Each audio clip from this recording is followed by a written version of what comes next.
Bank, and over there you'll see York Minster. It's probably the most unobstructed view we get of York Minster here in our little stretch of the river.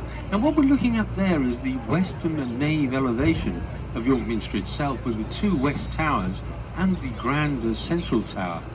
That grand central tower is York's tallest building, standing at some 213 feet. It's likely to remain so as well, because there's bylaws that prevent any other building being built taller than 213 feet, or, in fact, as the law says, anything being built closer to the face of God. Now, that central tower actually contains the world's largest stained glass window. In 1941, conservators actually dismantled the window. They were being transported to a disused coal mine in Wales to protect it from any potential German bombing.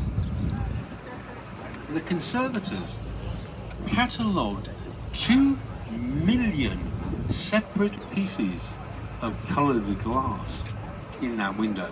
It's incredible jigsaw to put back together. Now, the building itself is the Northern Europe's largest Gothic building. Now, that is by one specific measurement, the specific measurement of volume. In fact, even here in England, Salisbury Cathedral is taller and Winchester is longer. Now, it took an absolutely staggering 250 years to construct. Now, this isn't how long medieval stonemasons took to construct such a beautiful edifice. In fact, if you go just a little further north, to Durham, you would actually see another glorious Norman cathedral, which took 80 years from consecration to completion. This was consecrated in 1205 by Walter de Grey, but not completed until 1472. This actually bears more of a testament to the political, financial and religious machinations in the city of York rather than the skill of the stonemasons. Now I'd like to attract your attention to that building directly across, the one with the turreted entrance and the larger church spire behind it. That is St. Peter's School. That, simply put, the oldest school in England and the second or third continuous seat of education anywhere in the entire world. It was opened in the year 675.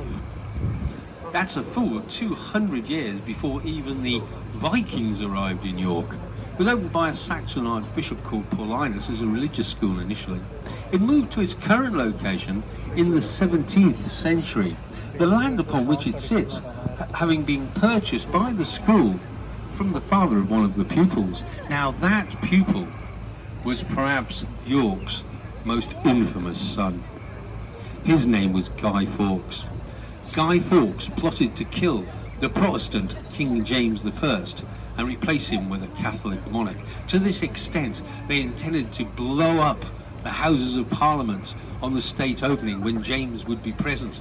To do this, they filled the basement of the Houses of Parliament with barrels of gunpowder. On the night of the 4th of November, though, Guy Fawkes was discovered with the gunpowder. He was going by the name of John Johnson at the time, in the basement of Parliament. When asked what he intended to do with the barrels of gunpowder, he replied, "I'm going to blow you Scottish beggars back to the mountains from whence you came." He didn't actually say beggars, but I can't really repeat the actual word he used. However, they took this as a bit of a confession, and he was subsequently tortured. Under torture, he revealed the whole plot and the name of all the conspirators. For his part in the plot, he was sentenced to the horrible fate of being hung, drawn and quartered. This meant he'd be hung by the neck till practically dead, but still alive and conscious. He'd then be cut down. He'd be sliced from his navel to his breastbone.